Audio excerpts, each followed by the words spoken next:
Hi, everybody. Okay, so, oh yeah, I have gloves on. We'll get there.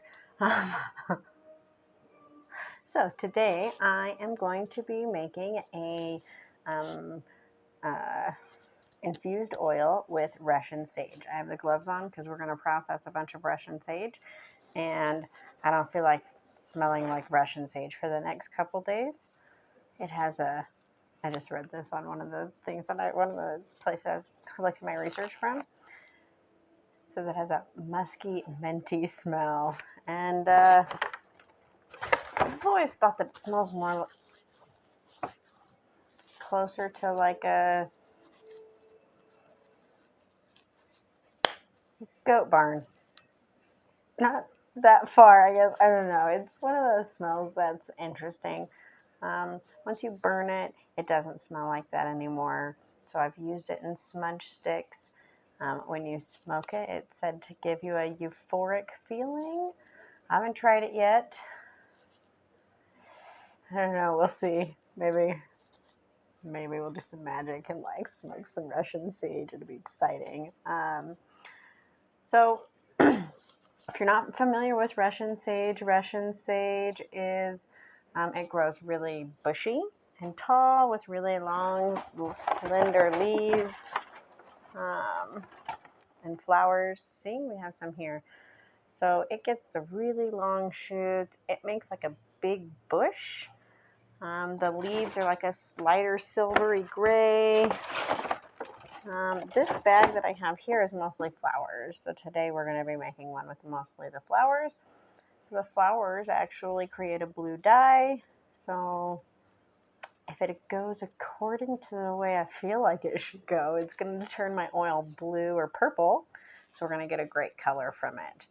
But the leaves are super long and skinny. And yeah, they are great. Not super great smelling, but they do make really light, airy smudge sticks, which are nice and cleansing and all of that stuff. So we have, okay, so let's talk about some of the properties of Russian sage. One, it is cold tolerant. It grows really, really easy. Like out of all of the sages, I would say it's the easiest sage to grow. I've never had a problem with it coming back. It gets big and bushy. It will take over. They say to use it like along fencing or edging and places like that. It's really great for. Bees love it. It's a great pollinating thing. It makes huge, like bigger than me sitting here bushes if you let it go.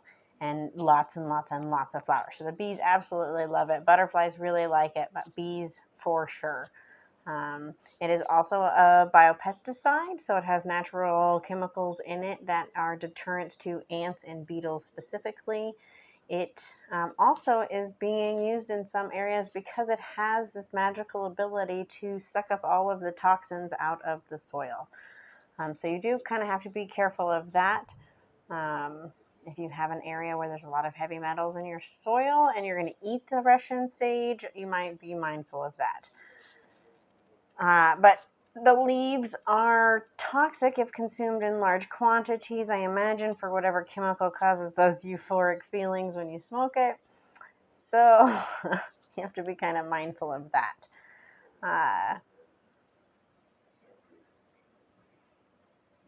However, it has been used for a long, long time for lots of medicinal things as a tea, mostly the flowers.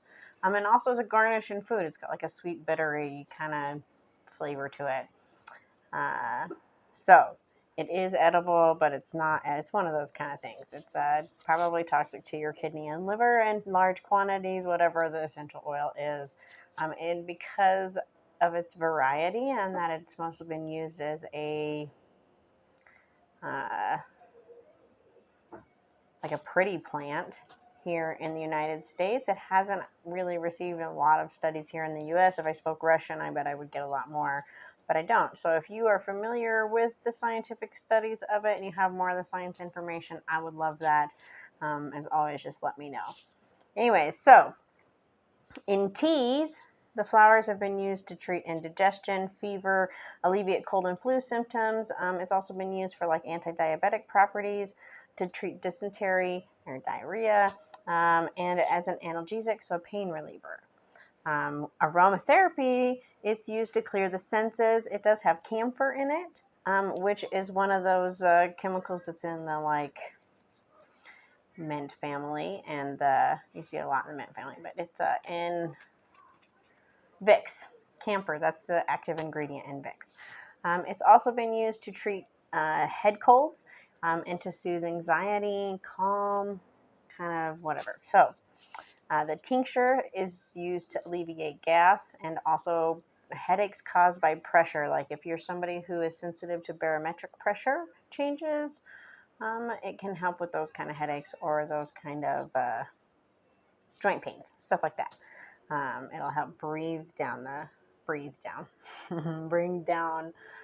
pressure. It is a cooling plant if we were to talk about it magically. So it has cooling tendencies. I mean, that's part of where that anti-fever, like bring down your symptoms, cool your symptoms down. Magically, it's also used,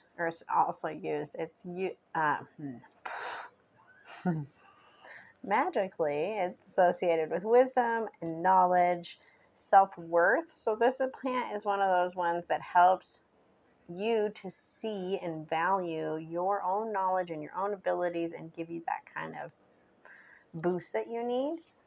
It's cleansing and it's also cooling. So it is antimicrobial, and like their early research, like I said, shows that the oil is antimicrobial. The smoke is probably antimicrobial, just like most of the sages. But again, it's all new. It's great for cleansing. I just like the purple color. I think it makes your smudge sticks look really pretty. And so like in a good variety smudge stick, it's really great. So we are going to make not an essential oil. We're going to make a infused oil. So an essential oil, I would have taken the live plant matter. I would have put it into a machine. It would have separated out the volatile chemicals from the leaves and created an essential oil.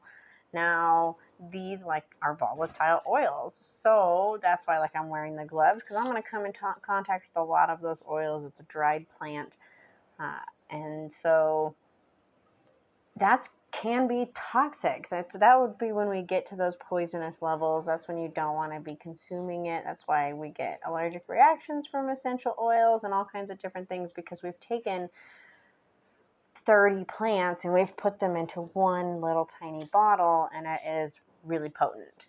So instead, we're going to make an infused oil. So I'm going to take a carrier oil. We have chosen to go with sunflower oil for a couple of reasons. One, I can get it locally. It's Colorado made. It's organic. And it's not detrimental to the environment. They're growing these sunflowers for other purposes. And it's just one of those byproducts. And so we get to use that. It's great. So I am going to use that to soak my dried plant matter. That way we're not introducing water into our environment, because water and plant matter equals bacterial fueling grounds of multiplying food, and we don't want to do that.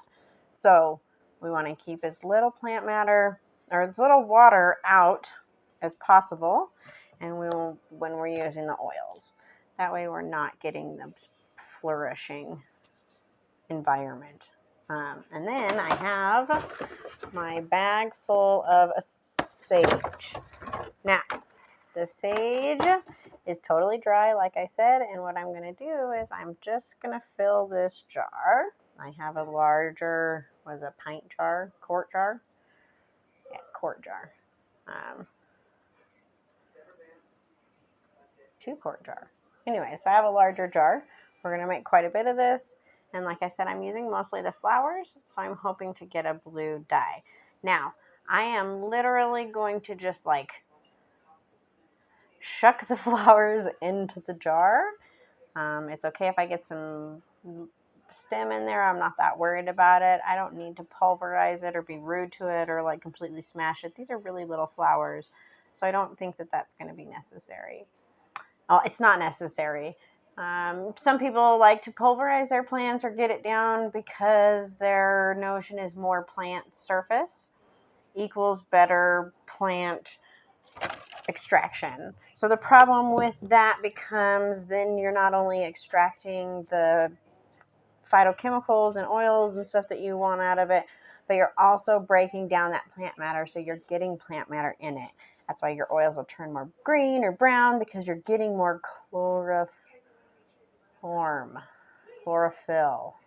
I always get them backwards. I should write it down like on my refrigerator. Anyways, you're getting more plant matter. You're getting more like structural plant matter, and then you don't want that.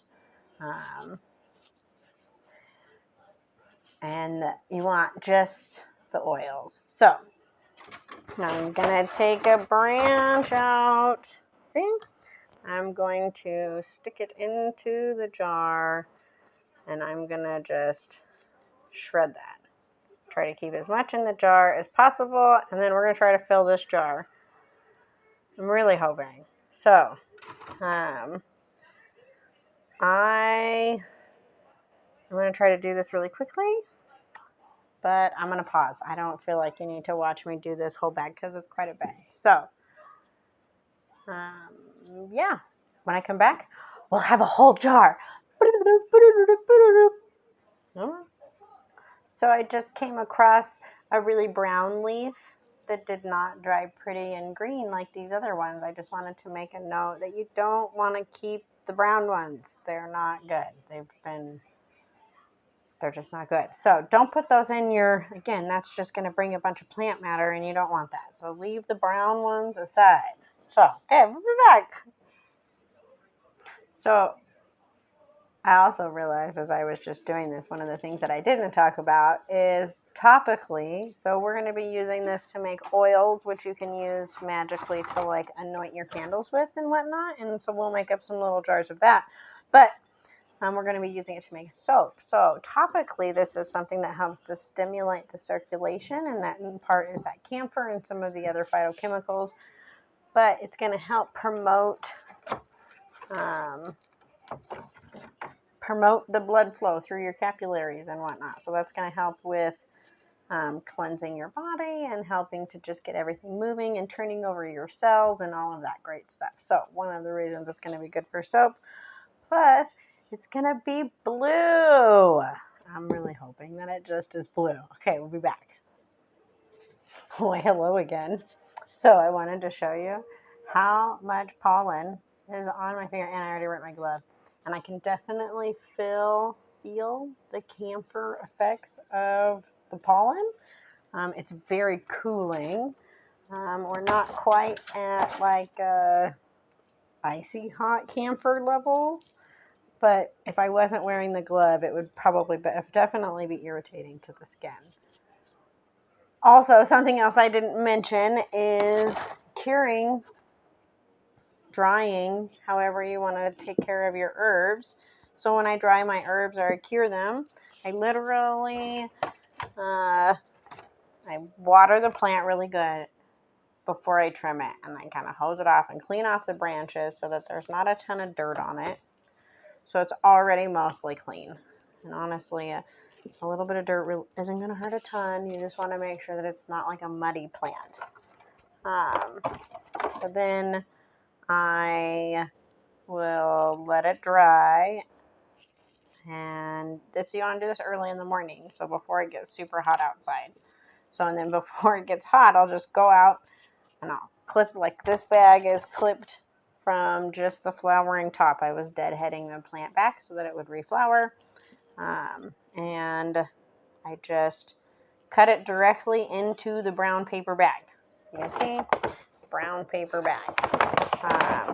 And then I gently close the bag, and I put the bag in a cool, dark place to dry. Now, I live in Colorado, so it's not super hot or not super humid here. In fact, it's really, really dry here. If you live somewhere more humid, I would definitely recommend getting a dehumidifier. And instead of drying your herbs, I would cure your herbs in a like a closed closet or something where you put your herbs with the dehumidifier. But here in Colorado, the brown paper bag is perfect. As you can see, my flowers retained their color. Maybe the light's crazy because it's inside and whatever. So, but they did retain their color. My jar is turning this really pretty blue-purple color. And I am getting, now that it's more concentrated, I am getting more of those minty smells. And like I said, I can feel the camphor, like in this place under my, like where this, on my wrists, and then in my finger and when I smell it. So it should be a really light, invigorating, like lifting soap. That's the goal. So, okay, we'll be back. It's so exciting. Oh, wait, turn the microphone on. So, it's so exciting because the flowers are filling the jar up way faster than I thought. But it is time consuming, and it's crazy. So I could like sit on this bag and like crush it all to pieces. But it's really fun to be able to actually see if it'll zoom in on it. Probably not. But you can actually see the little individual flowers in here. So I'm not destroying the plant. She's keeping her properties. It's still like a happy plant. And it's crazy how much different this smells, like just the flower smells, than like the plant when you brush up against it with the leaves and the combination of everything growing. This really does have a very minty smell as compared to the leaves that have more of the musty smell. So I'm getting more and more excited about this oil as I go, because however I love Russian sage, I don't like the musty smell of sages. So we shall return.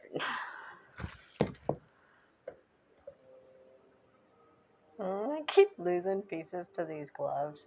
I probably should get some like gardening gloves. Something else. But we're just going to go with it. Our jar's halfway full. We're doing good. All right. Okay, so we are to the bottom of the bag, and as you can see, there's just a lot of flowers down there, obviously, that fell off. I'm just kind of squeezing out. There's a lot of pollen now in the air and around here, and it reminded me that because this is such a big pollinating plant, it can also be one that people are allergic to. So it's another reason why the essential oil is really strong on this one, and one of those ones that comes with warnings like may cause allergic reaction. Even I'm around this plant all the time, and now it's like making me want to sneeze. So just as a friendly reminder, this one is an allergen. Okay, we're going to try this. I'm going to be back. A little bit. Let's see. Okay, so we have our jar. Oh, it's looking great. So fun. Okay, so now I'm just gonna pour the rest of these flowers in here, and hopefully they all go where I want them to. Fingers crossed. But it also, oh my goodness, it's just gonna make a huge mess. It's not working. Someday we'll have all this production value or whatever it's called, and I'll probably still just sit in my kitchen and make videos. Just a second. Oh, goody. So I was so worried there for a minute that I was going to not have enough to fill this big jar. I was like, I'm going to have to go get a new jar and make a smaller jar. But I am doing great. I should have the perfect amount, actually, which is amazing. It's meant to be. All right. Bam. And just in time for my husband to come home. So, hurry quick. See? My husband. Oh, my God. See? My husband and the kids are pulling in the driveway. All right. So, I'm going to take the oil. And I'm going... Oh, good grief. Hurry quick before they come in. This will be such a funny ending to this video. Anyways, I'm going to cover this in this sunflower oil till it's totally covered. It's going to take a minute.